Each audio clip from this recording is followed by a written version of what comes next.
Welcome. स्वागत है आप सभी का आपके अपने YouTube चैनल एग्जाम मस्ती पर। आइए आज से हम जानते हैं मानव रुधिर के बारे में, यानी ह्यूमन ब्लड के बारे में।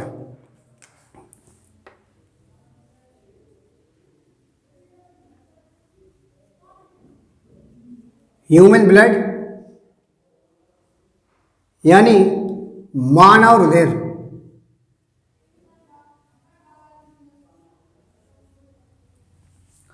आज हम डिस्कस करेंगे मानव रुधिर के बारे में। आइए जान लेते हैं मानव का जो रक्त होता है उसके बारे में कौन कौन सी ऐसी मुख्य बातें हैं जो हमें पता होनी चाहिए। बेसिकली अगर बात करी जाए स्टडी ऑफ ब्लड यानी रक्त के अध्ययन को हम क्या कहते हैं, रक्त के अध्ययन को हम क्या कहते हैं। तो जब भी आपसे अगर ये क्वेश्चन पूछा जाए कि स्टडी ऑफ ब्लड, तो आप क्या बताएंगे? हेमेटोलॉजी। स्टडी ऑफ ब्लड यानी इसे क्या बोलते हैं? रक्त का अध्ययन। इसे क्या बोलेंगे? हेमेटोलॉजी।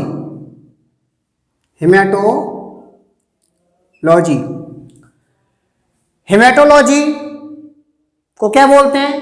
रक्त का अध्ययन। अब हेमेटोलॉजी में जो लॉजी टर्म्स यूज हुआ है, मैंने आपको पिछली वीडियो में बताया था कि जहां भी साइंस में लॉजी टर्म्स यूज हो, उस लॉजी टर्म्स का मतलब होता है स्टडी करना यानी अध्ययन करना। तो आप याद रखेंगे जब भी आपको साइंस में लॉजी टर्म्स दिखे तो आप क्या समझेंगे उसका मतलब? लॉजी का मतलब होता है टू स्टडी यानी अध्ययन। और जब भी आपको साइंस में हेमेटोपिगमेंट दिखे, तो हेमेटो का मतलब होता है ब्लड। हेमेटो का मतलब क्या होता है? ब्लड। एक क्वेश्चन हमारे यहाँ से कंप्लीट हुआ, कौन सा?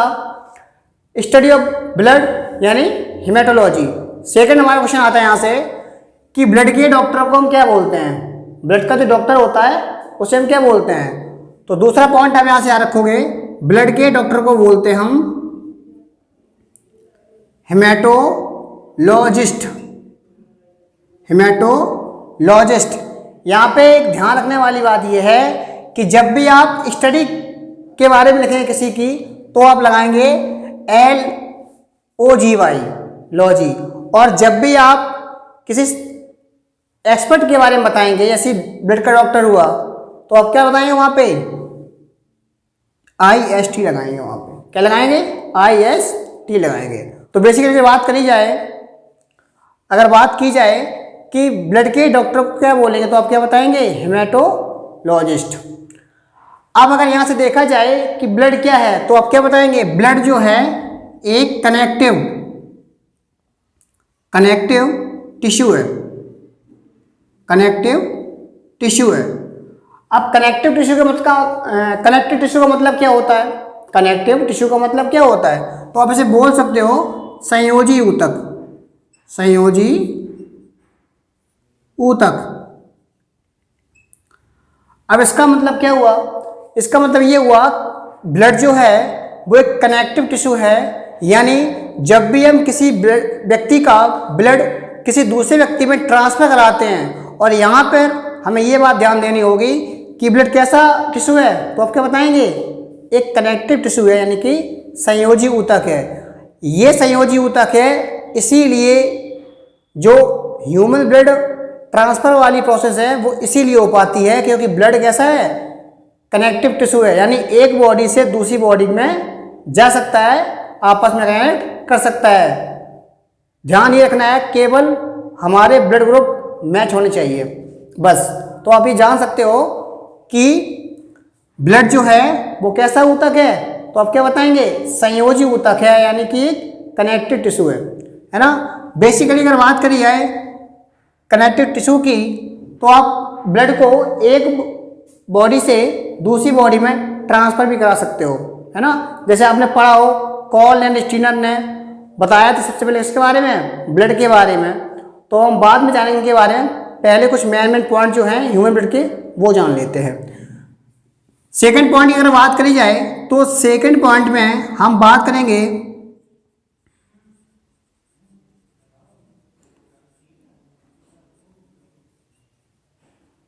सर्कुलेटरी ऑर्गन, यानी ब्लड को हम क्या बोलते हैं, यानी ब्लड को हम क्या बोल सकते हैं, सर्कुलेटरी ऑर्गन। अब सर्कुलेटरी का मतलब क्या होता है, तब आप क्या बताएंगे, परिसंचरण अंग, परिसंचरण अंग। बेसिकली अगर बात करी जाए, परि का मतलब क्या होता है, चारों ओर, और संचरण का मतलब क्या होता है, बहने वाला, यानी कि अंग। तो आप कहने का मतलब ये है कि जो ब्लड है वो चारों ओर है। अगर ब्लड के बारे में बात की जाए तो वो ह्यूमन स्कल से लेके ह्यूमन टो तक है, यानी सर से लेके अंगूठे तक है, मतलब पूरी बॉडी में क्या है, ब्लड है। तो हम इसको बोल सकते हैं कि ब्लड एक सर्कुलेटरी ऑर्गन भी है।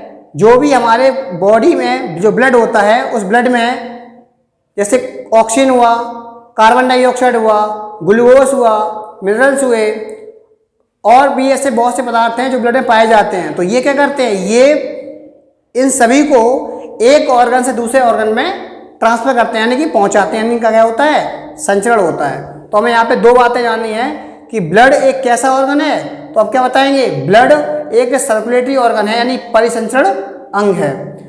सेकेंड बात हमें क्या रखनी है यहाँ पे, ब्लड जो है वो कैसा टिश्यू है, तो आप क्या बताएंगे, ब्लड जो है वो कनेक्टिव टिश्यू है ना। आइए अब हम कुछ बातें और जान लेते हैं ब्लड के बारे में। जैसे अगर बात करी जाए, जो ह्यूमन बॉडी है, जो ह्यूमन बॉडी है वो किससे मिलकर बनी हुई है, तो आप क्या बताएंगे, वो सेल से मिलकर बनी हुई है। कोई भी लिविंग ऑर्गेनिज्म होता है, कोई भी जीवित जीव होता है, उस जीवित जीव की सबसे छोटी इकाई क्या होती है, तो क्या बताएंगे, सेल होती है। क्या होती है, सेल होती है। यानी वो लिविंग हो और कोई भी जीव हो, तो उस जीव की सबसे छोटी इकाई, the smallest unit of any living organism, वो क्या होगी, सेल। तो अगर बेसिकली बात करी जाए कि ह्यूमन बॉडी में कितनी सेल पाई जाती हैं, तो अगर देखा जाए तो मानव के शरीर में 7 से 10 ट्रिलियन सेल पाए जाते हैं। और प्रत्येक सेल को, ध्यान से समझो इस बात को, कि मानव की जो सेल होते हैं, मानव की प्रत्येक सेल को ब्लड चाहिए होता है। बिना ब्लड के सेल वर्क नहीं कर सकते। तो प्रत्येक सेल को क्या चाहिए, ब्लड चाहिए। हमें ये बात ध्यान रखनी है कि 7 से 10 ट्रिलियन सेल होते हैं ह्यूमन बॉडी के अंदर। आइए इसके बाद कुछ और बेसिक बातें जानते हैं ह्यूमन ब्लड के बारे में। बेसिकली अगर देखा जाए, तीसरा पॉइंट, ये हमारा फर्स्ट पॉइंट, ये सेकंड पॉइंट, तीसरे पॉइंट की बात करी जाए तो मानव शरीर में जो रक्त की मात्रा होती है, मानव शरीर में जो रक्त की मात्रा होती है वो 5 से 6 लीटर होती है। वो 5 से 6 लीटर होती है। हमारे जो वनडे एग्जाम होते हैं, उन वनडे एग्जाम में ह्यूमन ब्लड से रिलेटिव एक क्वेश्चन या 2 क्वेश्चन जरूर पूछ देते हैं। वहाँ पे आपको पूछ दिए कि मानव शरीर में ब्लड की संख्या, ब्लड की मात्रा कितनी होती है, मानव शरीर में ब्लड की मात्रा कितनी होती है, तो आप क्या बताएंगे, 5 से 6 लीटर, 5 से 6 लीटर। यहाँ पे हमें एक बात ध्यान देनी है, जो 5 से 6 लीटर ब्लड होता है ह्यूमन बॉडी में, वो होता है एक एडल्ट एज में। कौन सी एज में, एडल्ट एज में। एडल्ट एज का मतलब क्या हुआ, एक वयस्क पुरुष के अंदर 5 से 6 लीटर ब्लड पाया जाता है। और अगर यही मात्रा ब्लड की, अगर यही मात्रा आपसे ml में पूछें तो आप क्या बताएंगे, 5040 ml। अगर यही मात्रा ब्लड की ml में पूछे तो आप क्या बताएंगे, 5040। और वो ये मात्रा किसमें होगी, यहाँ पे ये बात ध्यान देनी है, वो किसमें होगी, एडल्ट एज में होगी, है ना। 3 पॉइंट हम जान चुके ह्यूमन ब्लड के बारे में। आइए चौथे पॉइंट की बात करते हैं। चौथे पॉइंट की अगर बात करी जाए तो आपको ये याद रखना है कि जो मेल होते हैं और फीमेल होते हैं, मेल और फीमेल, इनको हम डिनोट करते हैं किससे, मेल को करते हैं XY से और फीमेल को XX से। तो हमें यहाँ पे ब्लड के बारे में ये बात ध्यान देनी है कि जो महिलाएं होती हैं यानी कि जो फीमेल होते हैं उनमें 1/2 लीटर ब्लड कम पाया जाता है पुरुषों की अपेक्षा। यहाँ पे ये ध्यान देना है, महिलाओं में 1/2 लीटर ब्लड कम पाया जाता है पुरुषों की अपेक्षा। ये भी पॉइंट हमें याद रखना है। अब बेसिकली अगर बात करी जाए ब्लड के पीएच मान की, बेसिकली अगर बात करी जाए पीएच वैल्यू की कि ब्लड का जो पीएच वैल्यू होता है वो कितना होता है, तो आप क्या बताएंगे? 7.4। 7.4 आपने पढ़ा होगा रसायन में। पीएच का मतलब क्या होता है? Power of hydrogen, power of hydrogen, है ना। तो ब्लड का जो पीएच वैल्यू होता है वो कितना होता है? 7.4 होता है।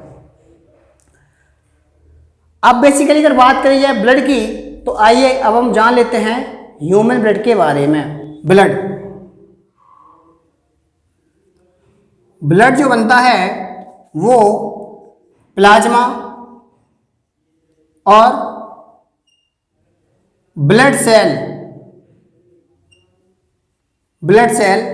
से मिलकर बना होता है। जो हमारा ब्लड है वो प्लाज्मा प्लस ब्लड सेल से मिलकर बना होता है। यहाँ पर एक बात ध्यान देनी है कि जो ब्लड है उस ब्लड में प्लाज्मा की जो वैल्यू है वो 55% होती है। अगर आपसे क्वेश्चन किया जाए एग्जाम में कि ब्लड में प्लाज्मा की परसेंटेज कितनी होती है, तो आप क्या बताएंगे? 55% किसकी होती है? प्लाज्मा की। किसमें? ब्लड में। और वहीं अगर आपसे पूछा जाए कि ब्लड के अंदर ब्लड सेल की परसेंटेज क्या होती है, ब्लड के अंदर ब्लड की सेल की परसेंटेज क्या होती है, तो ब्लड सेल की परसेंटेज होती है 45%, यानी कि 45%। अब अगर देखा जाए कि प्लाज्मा क्या होता है, तो प्लाज्मा के बारे में आपको यह ध्यान देना है कि जो प्लाज्मा है वो मानव हृदय का 55% भाग बनाता है। मानव हृदय का 55% भाग बनाता है। और प्लाज्मा में 90% यानी 90% क्या होता है? जल होता है, यानी H2O होता है। 90% क्या होता है? जल होता है। और वहीं अगर प्रोटीन की बात की जाए, तो प्लाज्मा में 7% प्रोटीन होती है। 7% प्रोटीन होती है। प्लाज्मा में 7% प्रोटीन होती है। 0.9% 0.9% प्लाज्मा में क्या होता है? साल्ट होता है। 0.9% प्लाज्मा में क्या होगा? साल्ट होगा। वहीं 0.1% इसमें क्या होता है? ग्लूकोज। हमें यहाँ पर 3-4 चीजें जाननी है। कौन कौन सी? बेसिकली अगर बात करी जाए ब्लड की, तो आपको क्या बताना है? जो ब्लड है उस ब्लड का 55% भाग क्या कौन बनाता है? प्लाज्मा बनाता है। यानी ब्लड में 55% मात्रा किसकी होती है? प्लाज्मा की होती है। सेकंड में क्या रखना है पे? प्लाज्मा की मात्रा में 90% मात्रा किसकी होती है? जल की होती है। 7% प्रोटीन होता है उसमें। 0.9% में साल्ट होता है। वहीं 0.1% उसमें क्या होता है? ग्लूकोज होता है। Function of plasma, functions of plasma यानी प्लाज्मा के कार्य।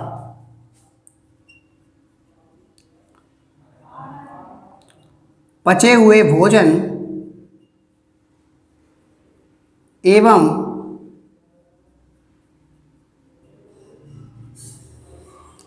हार्मोन्स का संवहन करना, ये किसका कार्य होता है? प्लाज्मा का। प्लाज्मा का कार्य क्या है? पचे हुए भोजन एवं हार्मोन्स का संवहन करना। दूसरा कार्य क्या होता है? बॉडी टेम्परेचर को कंट्रोल करना। शरीर का जो तापमान होता है उस शरीर के तापमान को नियंत्रित करने का काम किसका होता है? प्लाज्मा का होता है। वहीं अगर प्लाज्मा के तीसरे कार्य की बात करी जाए तो हमें तीसरे कार्य में ये रखना है कि जो हमारे बॉडी में कभी कभी चोट लग जाती है, घाव हो जाते हैं, तो जो चोट लगती है उन घावों को भरना किसका कार्य होता है? प्लाज्मा का कार्य होता है। तो हमें ये याद रखना है यहाँ पे कि फंक्शन ऑफ प्लाज्मा, प्लाज्मा का कार्य क्या है, तो हमें क्या बताना है? वर्ग नंबर फर्स्ट, पचे हुए भोजन एवं हार्मोन का संबंध करना। सेकंड, बॉडी टेम्परेचर को कंट्रोल करना। थर्ड, घाव को भरना। क्लियर है? तो प्लाज्मा के 3 कार्य कौन कौन से? पचे हुए भोजन एवं हार्मोन्स का सम्मान करना। सेकंड, बॉडी तापमान को कंट्रोल करना। एंड थर्ड, घावों को भरना। अब हम डिस्कस करने वाले हैं ब्लड सेल के बारे में। किसके बारे में? ब्लड सेल के बारे में। ब्लड सेल के बारे में एक इंपॉर्टेंट बात आप क्या जानते हैं कि जो ब्लड सेल्स होते हैं वो मानव रक्त का 45% भाग बनाते हैं। जो ब्लड सेल्स हैं वो 45% भाग किसका बनाते हैं? ब्लड का भाग बनाते हैं। मतलब कह सकते हो आप ह्यूमन के रक्त में जैसे 55% प्लाज्मा है, वैसे ही 45% क्या है? ब्लड सेल्स होते हैं। आइए एक एक करके हम ब्लड सेल के बारे में जानते हैं। तो जब भी आपसे एग्जाम में क्वेश्चन किया जाए कि ह्यूमन ब्लड के अंदर कितने टाइप के सेल होते हैं, ह्यूमन ब्लड के अंदर कितने टाइप के सेल होते हैं, तब आप बताएंगे ह्यूमन ब्लड के अंदर 3 प्रकार के सेल होते हैं। आइए उनके बारे में जानते हैं। वहीं अगर पहले सेल की बात करी जाए तो सबसे पहले हम डिस्कस करेंगे आरबीसी। आरबीसी, अब आरबीसी को क्या बोलते हैं हम? आरबीसी को बोलते हैं red blood cell. Red blood cell, अगर से हिंदी में कहें लाल रुधिर कणिकाएं। वहीं अगर सेकंड की बात की जाए तो सेकंड सेल हमारी कौन सी होती है? WBC। WBC, और WBC वाइट ब्लड सेल यानी श्वेत रुधिर कणिकाएं। वहीं अगर ब्लड के तीसरी सेल की बात करें तो उसे हम क्या बोलेंगे? Blood platelets. Platelets, blood platelets. तो हमें यहाँ पे ये रखना है कि जो ब्लड सेल्स होते हैं वो कितने प्रकार के होते हैं, तो आप बताएंगे 3 प्रकार के होते हैं। कौन कौन से? आरबीसी यानी red blood cells, number 2 WBC यानी white blood cells, and number 3 blood platelets. Blood platelets. आपने अभी बहुत सी बीमारी चलती है लाइक चिकनगुनिया, तो उसमें आपने देखा होगा कि जब भी आप डॉक्टर के पास जाते हो तो क्या बोल रहा था डॉक्टर? आपकी प्लेटें कम हो गई। तो प्लेटें कोई और नहीं, वो कौन सी होती हैं? वो यही सेल्स होते हैं जो हमारे बॉडी में कम और ज़्यादा होते हैं। इन पे हमें एक ध्यान देना है कि ह्यूमन बॉडी के अंदर प्लेटों की संख्या भी सुनिश्चित होती है, मिनिमम और मैक्सिमम। मिनिमम प्लेटें हमारी बॉडी में 1.5 लाख होनी चाहिए, और मैक्सिमम प्लेटें हमारी बॉडी में 4.5 लाख होनी चाहिए। तो ये प्लेटें घटती बढ़ती रहती हैं, इनको इग्नोर करो, आगे बढ़ते हैं। अब बेसिकली अगर बात करी जाए ब्लड की, तो ब्लड समझ चुके हैं आप। ब्लड में 3 प्रकार के सेल्स होते हैं, आरबीसी, WBC और प्लेटलेट्स। अब यहाँ से क्वेश्चन आता है कि ह्यूमन बॉडी में सबसे ज़्यादा सेल्स कौन सी पाई जाती हैं? ह्यूमन बॉडी में सबसे ज़्यादा सेल्स कौन सी पाई जाती हैं? आपको यहाँ पे ध्यान देना है। मानव शरीर में सबसे ज़्यादा सेल्स पाई जाती हैं आरबीसी।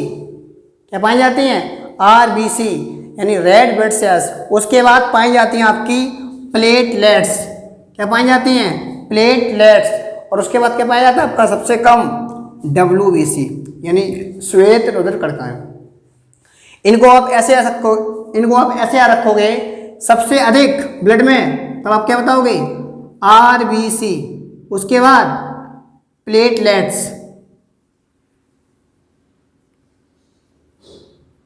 उसके बाद WBC।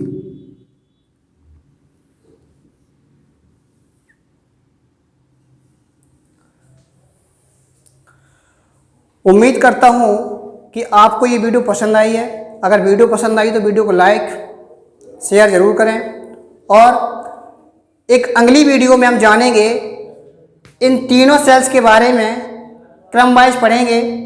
नेक्स्ट वीडियो में हम जानेंगे कि ये जो ब्लड की सेल्स होते हैं आरबीसी, डब्ल्यूबीसी और प्लेटलेट्स, तो इन पर एक वीडियो अलग से बनाएंगे। मिलता हूँ आप सभी से ब्लड की अगली क्लास में, तब तक के लिए नमस्कार।